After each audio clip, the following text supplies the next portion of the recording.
CPM এর jail ভরো আন্দোলন হলো সরকারের বিভিন্ন জনবিরোধী নীতি, দুর্নীতি ও শ্রম আইন পরিবর্তনের বিরুদ্ধে বামপন্থী দলগুলির একটি পরিচিত গণ আন্দোলন। শ্রম কোড বাতিল, মূল্যবৃদ্ধির রোধ, কর্মসংস্থান এবং বিভিন্ন জনকল্যাণমূলক দাবিকে সামনে রেখে এই আন্দোলন সংগঠিত করা হয়।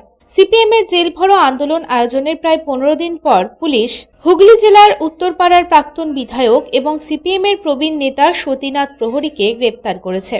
তার সঙ্গে দলের আরও 2 কর্মী অনুপম চক্রবর্তী এবং দীপক চক্রবর্তীকেও গ্রেপ্তার করা হয়েছে। নিজের গ্রেপ্তারের প্রতিক্রিয়ায় প্রাক্তন বিধায়ক তথা প্রবীণ নেতা সতীনাথ প্রহরী বলেন, শ্রমিক শ্রেণী এবং সাধারণ মানুষের অধিকারের জন্য লড়াই করাই সম্ভবত আমার সবচেয়ে বড় অপরাধ।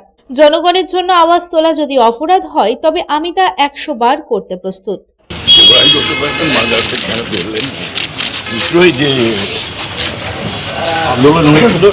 শ্রমজীবী মানুষের পক্ষে তার পাশে দাঁড়িয়েছিলাম, এটাই অপরাধ।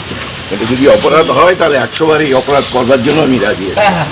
এটাই এই সরকারের সময় যারা মেরেছিল সেই সময় তারা সিপিএম নেতৃত্বের অভিযোগ 10ই আগস্টের ঘটনাকে লক্ষ্য করে রাজনৈতিক বিদ্বেষ প্রসূত এই পদক্ষেপ নেওয়া হয়েছে। তবে প্রাক্তন বিধায়কের গ্রেপ্তারের বিষয়ে পুলিশ প্রশাসনের পক্ষ থেকে এখনো কোনো আনুষ্ঠানিক বিবৃতি দেওয়া হয়নি, কিন্তু এই ঘটনার পর থেকেই এলাকায় রাজনৈতিক উত্তেজনা বেড়েছে।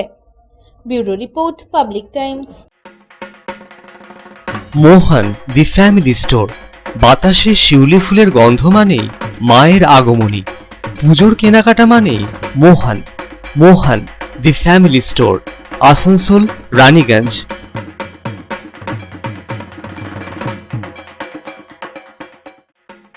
दुर्गा पूजा हो या दीपावली या हो कोई भी उत्सव, कपड़ों की खरीदारी के लिए आपकी पहली पसंद मोहन दी फैमिली स्टोर।